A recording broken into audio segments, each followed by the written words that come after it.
Ici Radio Taïwan International. Tout de suite, Meg Wang vous propose l'émission Retour à la source.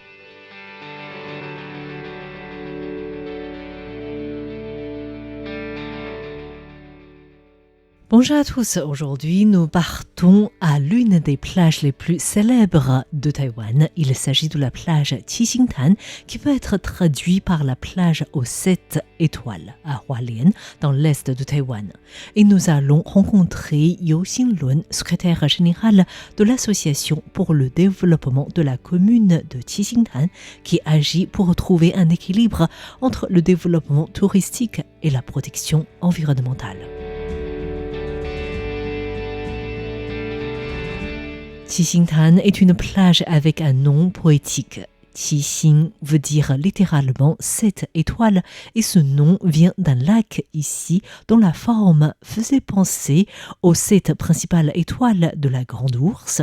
Le Japon, qui gouvernait alors Taïwan, a asséché ce lac en 1936 pour y construire un aéroport. Dans le sud de cette plage se trouve le plateau 48. 48 désigne la hauteur du plateau. Vers la fin de la Deuxième Guerre mondiale, afin d'empêcher le débarquement des troupes américaines dans le Pacifique, le gouvernement japonais avait creusé des tunnels militaires et a construit des bunkers sur le plateau 48. Après la guerre, le gouvernement nationaliste a pris le contrôle de Taïwan et cette zone de plage Qixingtan était toujours répertoriée comme zone de protection gérée par l'armée comme barrière pour protéger l'aérodrome du port de Hualien. Cette plage où tombe la chaîne de montagnes centrale dans le Pacifique directement est célèbre pour la belle vue et aussi les galets. Et elle était protégée par la forêt de protection de 1613. Les habitants d'ici vivaient essentiellement de la pêche. Mais de nos jours, pour répondre aux besoins des touristes, cette forêt a été plus ou moins ou partiellement détruite avec une piste cyclable et d'autres installations touristiques aménagées. L'Association pour le développement de la commune de Qixingtan agit pour communiquer à la fois avec le secteur public et privé afin de préserver le lieu, comme nous l'explique sa secrétaire générale You Xinglun. Notre commune est bordée du Pacifique et protégée par la forêt de protection 2613 qui est aujourd'hui traversée par une piste cyclable. Notre association est créée dans le but de protéger cette zone autrefois connue sous le nom du plateau 48 et qui était militarisée. Cette forêt de 1613 nous a protégés, mais aujourd'hui la commune doit vivre du tourisme et notre objectif est de trouver un équilibre entre le tourisme et l'environnement. Le comté de Hualien dans l'est de l'île compte en tout 37 forêts de protection dont 9 sont destinées à protéger les côtes qui servent de brise-vent pour les habitations. Et la commune de Qixingtan est protégée par la forêt de 1613. Et en tant qu'une Taïwanaise, j'avais connu la plage Qixingtan dès l'enfance. À l'époque, ce petit village des pêcheurs comptait des toutes petites maisons de plein pied.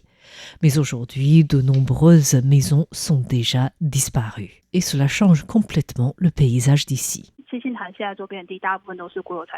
La plupart des terrains proches de la mer appartiennent au Bureau de propreté nationale et de nombreux groupes promoteurs ont tenté de les exploiter sous forme de BOT, Build Operator Transfer. Dans ce cas-là, la plage n'appartient plus à tout le monde, mais à ces groupes promoteurs. Notre association a beaucoup lutté contre cela. Heureusement, ces projets sont plus ou moins suspendus. Toutefois, il reste extrêmement difficile de trouver un équilibre entre le développement touristique et la protection environnementale. La population de Qixingtan est un peu particulière puisque c'est un village de pêche qui comptait beaucoup d'anciens combattants militaires. Ces derniers sont âgés, certains ont quitté le village, d'autres n'ont jamais eu d'enfants ou encore leurs maisons peuvent appartenir à l'État. Ainsi, petit à petit, les terrains ici ont été vendus. Et c'est la raison pour laquelle il y a autant d'hôtels ou des chambres d'hôtes à Qixingtan aujourd'hui. Mais pour cela, nous ne pouvons rien faire. Nous aimerions au moins préserver la forêt de protection 2613. Préserver la forêt de protection 2613 doit commencer par la végétation qui a déjà beaucoup changé. Les espèces d'arbres indigènes vieillissent progressivement et les espèces envahissantes dominent la forêt. Yu Xinlun, secrétaire général de l'Association pour le développement de la commune de Qixingtan, nous explique le travail actuel de l'association. En étant des membres de l'association, nous avons pu suivre des cours différents qui nous ont permis de savoir que notre forêt de protection est déjà attaquée par des espèces envahissantes.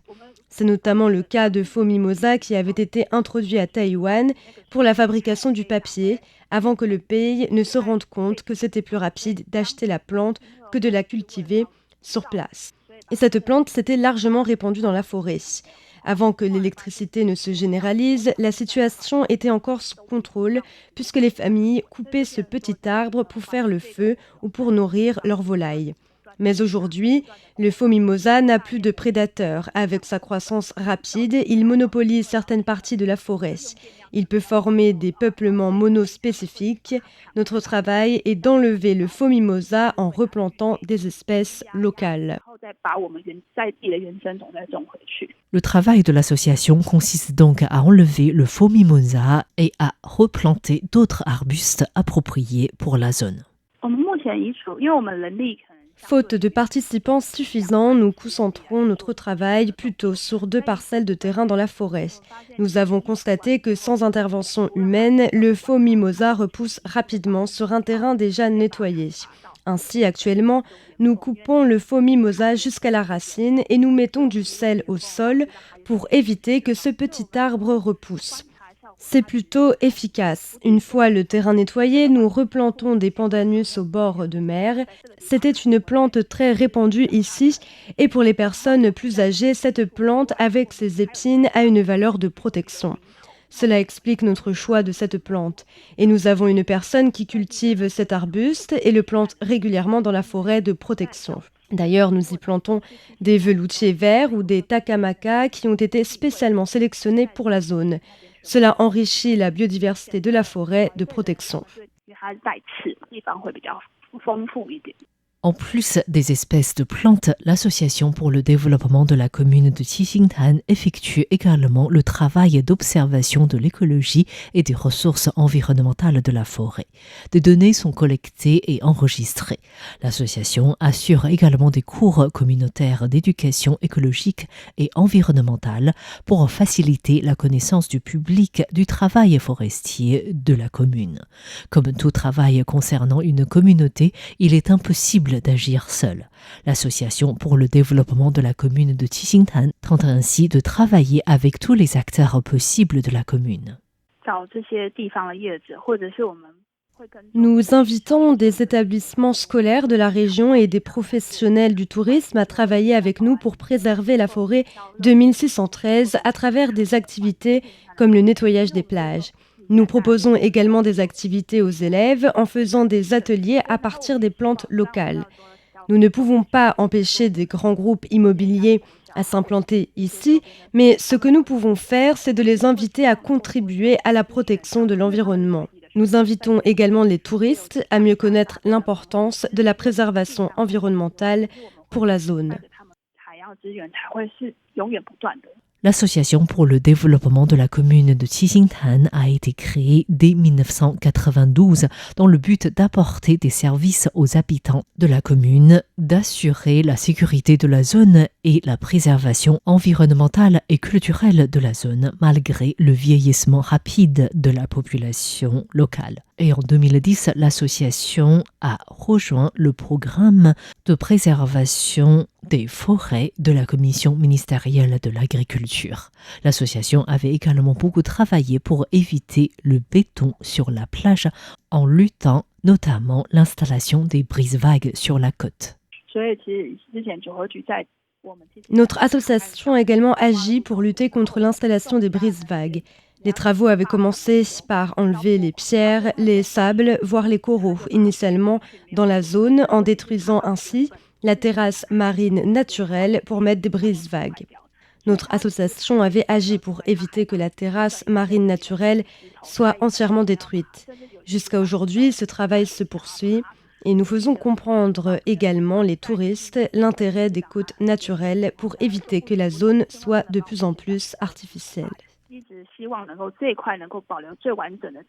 À partir d'un petit village de pêche simple et peu sophistiqué, Qixingtan est aujourd'hui une plage fréquentée par 1 million de touristes par an.